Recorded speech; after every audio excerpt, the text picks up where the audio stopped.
Hello guys, कैसे हो। आज हम लोग स्टार्ट करेंगे कंसेप्ट ऑफ बिजनेस। इस कंसेप्ट ऑफ बिजनेस में बेटा कैरेक्टरिस्टिक्स ऑफ बिजनेस भी हम लोग देखेंगे। बेटा आज बिजनेस की बात हो रही है तो बिजनेस में का मीनिंग क्या होता है। बिजनेस का मतलब बेटा होता है बिजी, बिजी रहना। अगर आप बिजी हैं तो आप बिजनेस हैं। लेकिन बिजी का मतलब क्या है बेटा। बिजी तो हर कोई किसी न किसी काम में रहता है। आप फिगर्स में देखो, एक बच्चे टीवी देखने में बिजी है और एक बच्चे अपने गेम को इंटरटेनमेंट करने में बिजी है। तो क्या इसे हम लोग बिजनेस कह देंगे क्या? क्या is it business? Question mark है बेटा, नहीं ना। इसमें एक इकोनॉमिक एलिमेंट मिसिंग है और वह इकोनॉमिक एलिमेंट मिसिंग के कारण ही यह बिजनेस नहीं है। वह इकोनॉमिक एलिमेंट क्या है? मनी बेटा, मनी है। क्योंकि लड़की यहाँ पर अगर टीवी देख रही है तो डैट मीन्स उससे वो पैसा नहीं कमा रही है ना, अर्न नहीं कर रही है। और लड़का अगर यहाँ पर डैट मीन्स अपना प्लेइंग कर रहा है कंप्यूटर को या गेम को, तो वो इंटरटेनमेंट कर रहा है, इससे कोई मनी अर्निंग नहीं कर रहा है। तो in such case he will not be doing any business as the economic element is missing in this activities. बेटा इस एक्टिविटीज़ में जो है इकोनॉमिक एलिमेंट्स मनी क्या है, मिसिंग है। तो बेटा हम लोग कह सकते हैं कि जो भी एक्टिविटीज़ हो, अरे बेटा एक्टिविटीज़ की बात हो रही है। अगर आप एक्टिविटीज़ नहीं जानते हो तो ये वीडियो आप देखो। जो फर्स्ट बार इस वीडियो को देख रही है, इस वीडियो को देखो, इसमें एक्टिविटीज़ के बारे में हमने बतलाया है बेटा। तो बेटा हमने बोला कि जो भी बिजनेस, जिस भी बिजनेस में आप चित्र में देखिए कि जो भी बिजनेस है उससे मनी अर्निंग हो रही है, इकोनॉमिक एक्टिविटीज हो रही है, तो वही तो बिजनेस है। एक शॉपिंग मॉल में अगर कोई गुड्स बेच रहा है, गुड्स सेल कर रहा है, तो वो इकोनॉमिक एक्टिविटीज है। एक मेडिकल दुकान में अगर अपने गुड्स को सेल कर रहा है तो वो भी एक इकोनॉमिक एक्टिविटीज है। इसलिए तो हमने कहा है business mean A state of being busy in economic activities. तो बेटा जहाँ पर अर्निंग कैपेसिटी है वहीं पर डैट मीन्स इकोनॉमिक एक्टिविटीज़ होती है। तो अब आप समझे ना, बीजी का मतलब ये नहीं कि बिजनेस ही है। बीजी हो उससे आप रेगुलर बेसिस पे इनकम कमा रहे हो, रेगुलर बेसिस पे आपका इनकम हो रहा है, तो वो भी डैट मीन्स बिजनेस है।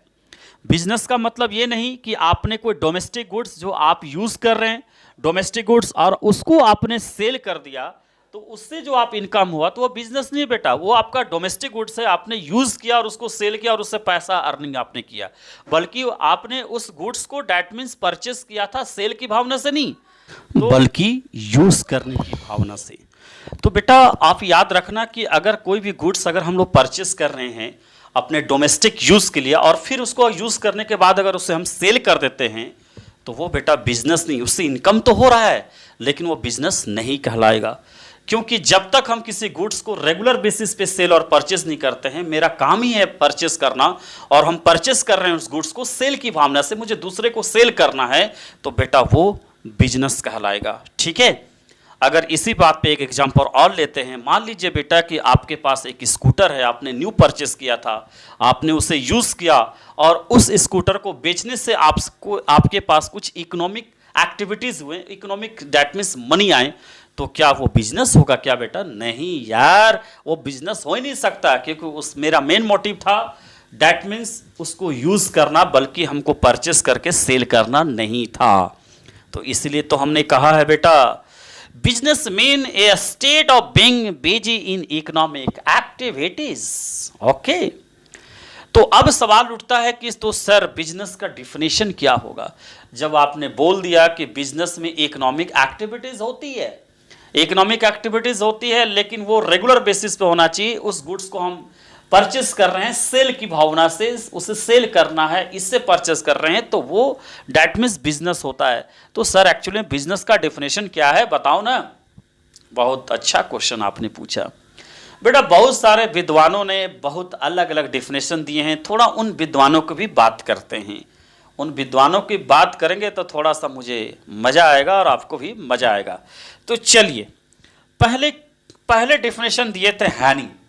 हैनी ने कहा था बिजनेस में be defined as a human activity directed towards producing और acquiring wealth through buying and selling of goods.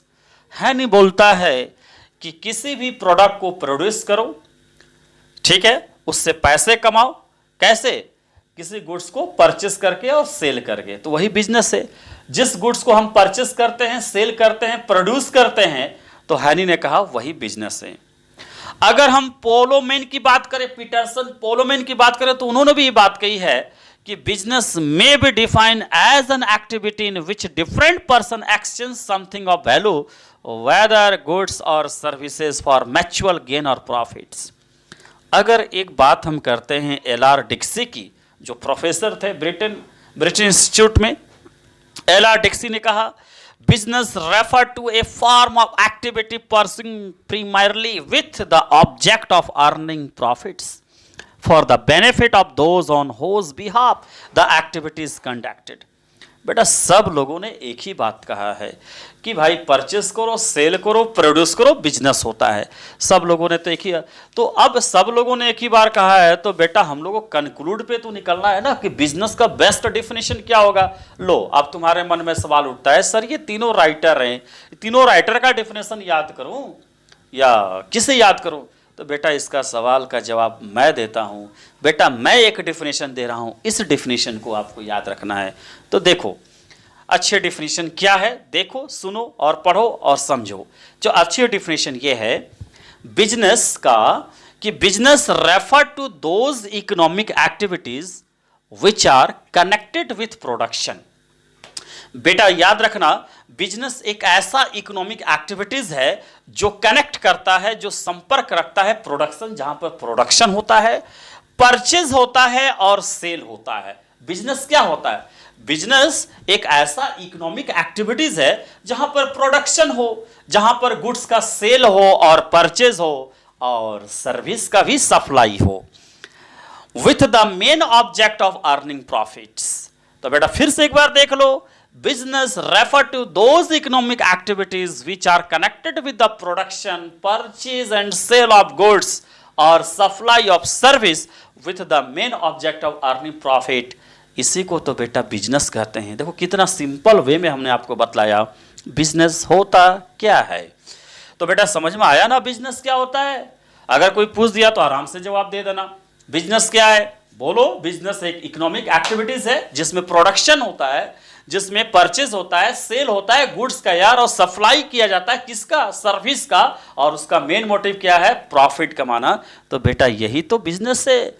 Example में फार्मिंग, अगर हम फार्मिंग कर रहे हैं, मैन्युफैक्चरिंग कर रहे हैं, है ना, या किसी का ग्रोसरी का बिजनेस कर रहे हैं, फिशिंग कर रहे हैं, तो ये सब क्या है बेटा? एक तो प्रोडक्शन कर रहे हैं, उसके बाद सेल कर रहे हैं, परचेज कर रहे हैं। अगर सपोज कर लो कि बेटा अगर हम ग्रोसरी का बिजनेस कर रहे हैं तो प्रोडक्शन तो नहीं कर रहे हैं लेकिन सेल परचेज तो कर रहे हैं। बेटा ये बिजनेस है। अगर मान लीजिए कि आप कोई दुकान खोले हैं, जैसे मान लीजिए सर्विस सेंटर खोले हैं, कॉल सेंटर खोले हैं, तो आपने सर्विस दे रहे हो, उसके बदले आप पैसा ले रहे हो, तो ये भी तो सप्लाई हो रही है सर्विस की। तो बेटा ये भी तो एक बिजनेस है। तो बिजनेस का मतलब तो समझ गए बेटा। चलो अब हम लोग बात कर लेते हैं बिजनेस के कैरेक्टरिस्टिक्स की बात कर लेते हैं। तो इसमें पहला कैरेक्टरिस्टिक्स है बेटा इकोनॉमिक एक्टिविटी। अरे यार कैरेक्टरिस्टिक्स से क्या मतलब है? वो जो डिफिनेशन है उसी तो कैरेक्टरिस्टिक, उसके गुण के बारे में तो बतलाना है यार, इतना क्या टेंशन लेते हो। तो चलो बच्चों पहला कैरेक्टरिस्टिक्स है एन इकोनॉमिक एक्टिविटी। तुम्हें नहीं पता है क्या? हम बिजनेस कर रहे हैं तो अभी तो हमने बतलाया उसमें इकोनॉमिक एक्टिविटीज होना चाहिए। बिना इकोनॉमिक एक्टिविटीज की बिजनेस होती है क्या? नहीं। तो इसमें क्या रटना है यार, याद कर लो ना इकोनॉमिक एक्टिविटीज। ठीक है, चलो बेटा अब हम लोग सेकंड कैरेक्टरिस्टिक्स की बात करते हैं बिजनेस की। तो बेटा सेकंड है production of goods and service. बेटा यहां पर प्रोडक्शन की क्या बात हो रही है? प्रोडक्शन तो बेटा जो देखो बेटा प्रोडक्शन तो तुम खुद के लिए भी कर सकते हो और अदर पीपुल के लिए भी कर सकते हो। अरे बेटा अगर तुम बागान में सब्जी उगा रहे हो और वो बागान का सब्जी तुमने खुद अपने घर के लिए उगाया है, घर के लिए यूज के लिए उगाया है, तो क्या बेटा ये बिजनेस है क्या? नहीं, आपने उसे सेल्फ यूज किया है। लेकिन अगर उसी बागान से सब्जी उगा रहे और सामने एक हाट लगा देते हो, एक झोपड़ी बनाकर सब्जी बेच रहे हो, तो अदर पीपुल को बेच रहे हो ना, तो ये बेटा बिजनेस है आपका। तो यहां पर बिजनेस में इसके गुणों के बारे में बतलाया गया है, इसके कैरेक्टर्स के बारे में बतलाया गया कि अगर बिजनेस में जो भी गुड्स का प्रोडक्शन होगा वो सेल्फ नहीं होना चाहिए, सेल्फ यूज के लिए नहीं होना चाहिए, सेल्फ कंजप्शन नहीं होना चाहिए, बल्कि उस गुड्स को दैट मीन्स दूसरों के लिए यूज़ के लिए अगर दिया गया है, उससे मनी अर्निंग हो रही है, तो बेटा इसे ही तो हम लोग लेंगे production of goods other people. Okay, तो बेटा बिजनेस में कुछ भी गुड्स प्रोडक्शन करो सेल्फ के लिए नहीं बल्कि अदर के लिए अगर हो रहा है तो वो दैट मीन्स बिजनेस कहा जाएगा। समझे कि नहीं? चलो एक एग्जांपल और ले लेते हैं। मान लीजिए बेटा कि एक शॉपकीपर है, वो परचेस करता है मटेरियल, और वो मटेरियल परचेस करता है और वो सेल्फ यूज करता है, तो बेटा इसे हम लोग बिजनेस नहीं कहेंगे। लेकिन अगर उसी मटेरियल को परचेस कर रहा है और वो जान रहा है कि मैं मटेरियल परचेस करूंगा तो इसको रीसेल करूंगा, फिर से मैं दोबारा इसको बेचूंगा, तो बेटा ये क्या है? ये बिजनेस है। तो अगर आप कोई भी गुड्स अगर आप प्रोडक्शन कर रहे हैं सेल्फ यूज के लिए तो बिजनेस नहीं होगा, और अदर पीपुल के लिए बल्कि बिजनेस में यूज करने के लिए या उससे पैसा अर्निंग के लिए आप डैट मीन्स कर रहे हैं, तो वो डैट मीन्स क्या होगा? रेगुलर बेसिस पे कर रहे हैं तो वो बिजनेस होगा। चलो एक एग्जांपल और लेते हैं।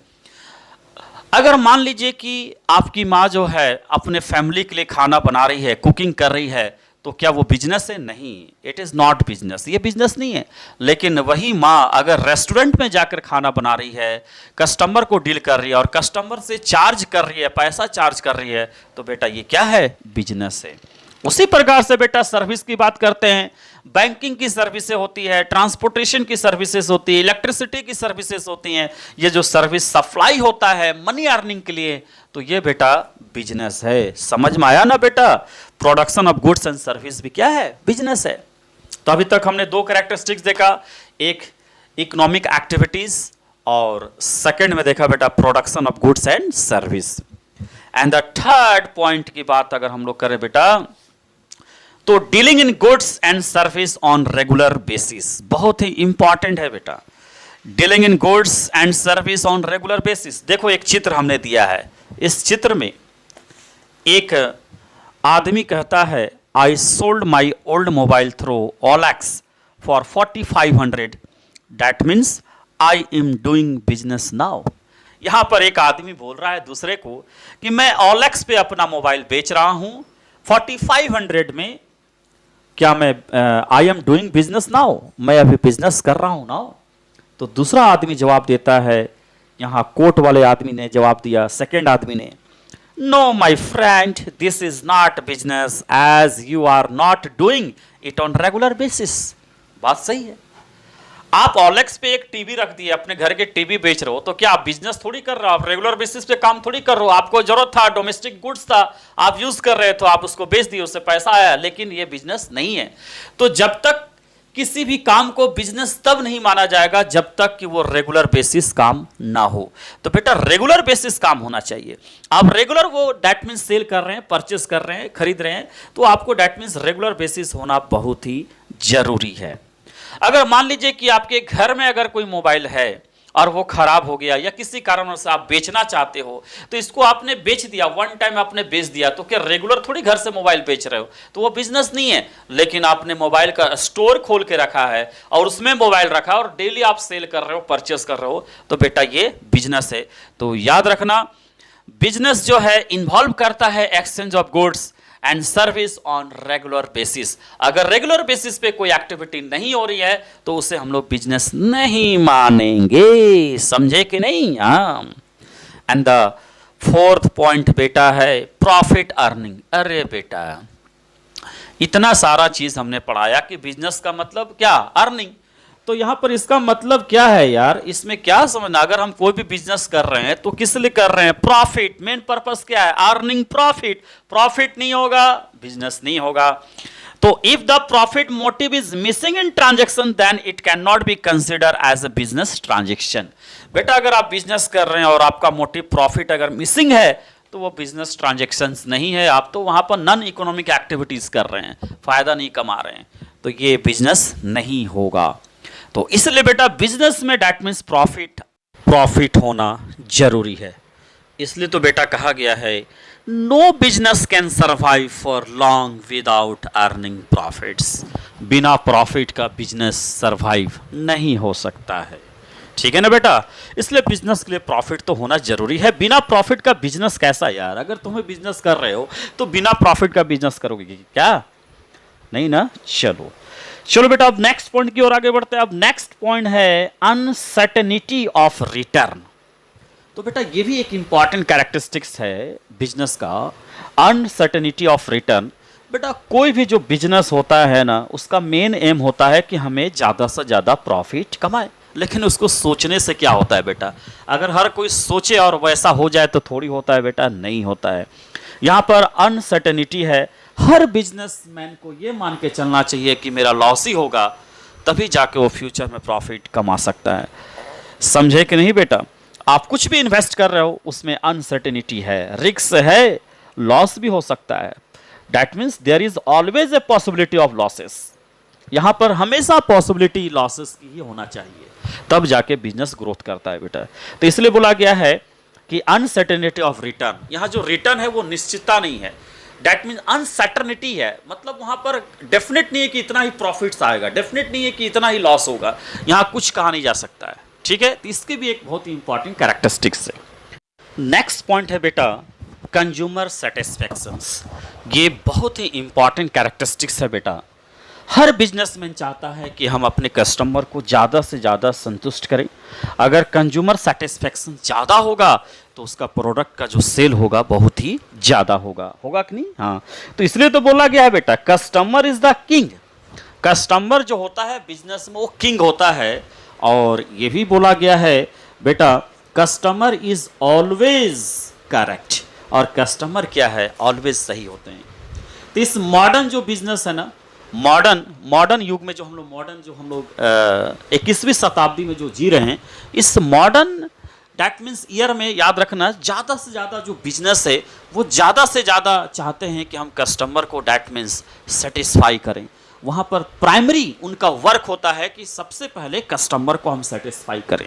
तो बेटा ये भी बहुत इंपॉर्टेंट है, customer satisfaction. And the last point एक हम देखते हैं एलिमेंट ऑफ रिस्क। बेटा हर बिजनेस में एलिमेंट ऑफ रिस्क है। आप कुछ प्रोडक्शन कर रहे हैं कंज्यूमर के लिए, और कंज्यूमर का टेस्ट ही चेंज हो गया, कंज्यूमर का that means mood he change हो गया, तो वो डैट मीन्स प्रोडक्ट आपका सेल नहीं होगा, वहाँ पर लॉस हो गया। मान लीजिए आपने जिस मेथड से प्रोडक्शन किया, अगर वहाँ पर कोई चेंजिंग हो जाता है तो वो भी एक तरह से क्या हुआ, लॉस ही हुआ। अगर कंपनी में स्ट्राइक हो गया तो इस तरह से हमारा क्या है, वो भी प्रोडक्शन का क्या हो गया, लॉस हो गया। कंपटीशन इतने बढ़ रहे हैं कि अगर हमसे कोई ज़्यादा अच्छा प्रोडक्ट बना दिए तो वो वहाँ भी एलिमेंट का रिस्क है। फिर अगर मान लीजिए कि आपके गोदाम में आग लग गया, चोरी हो गया, तो यहाँ भी एलिमेंट का रिस्क है, मतलब लॉस आपका है। बिजनेस में पूरी तरह से लॉस ही माना जाता है। बेटा एक लॉस ऐसे भी होता है, अगर मान लीजिए कि अगर हम किसी को अपने बिजनेस में इन्वॉल्व किए हैं, तो अगर वो पार्टनर हमें धोखा दे दे तो इस तरह से भी लॉस होता है। तो बेटा इसलिए बोला गया है एलिमेंट ऑफ रिस्क जो है, risk is the uncertainty associate with the exposure to loss. Uncertainty जो है वो लॉस को ही डिनोट करता है, लॉस को ही डिफिनेशन करता है। ठीक है, तो इस प्रकार से बेटा हमने देखा कि एलिमेंट ऑफ रिस्क में कौन कौन से रिस्क आते हैं। अभी तक बेटा हमने 6-7 कैरेक्टरिस्टिक्स हमने देख लिया है। तो बेटा इस कैरेक्टरिस्टिक्स को आप लोग अपने कॉपी में नोट्स में उतारना, और अगर कोई डाउट होता है किसी टॉपिक में तो आप कमेंट करना, और मैं उसका जवाब देने के लिए तैयार हूँ। ठीक है, और बेटा जो लोग चैनल को सब्सक्राइब नहीं किए हैं प्लीज़ आप चैनल को सब्सक्राइब करें। इससे क्या होगा, मेरे अपडेट वीडियो आप तक पहुँचेंगे और हमें भी डैट मीन्स अच्छा लगेगा, और लाइक भी करें और कमेंट भी करें। चलिए ओके बेटो।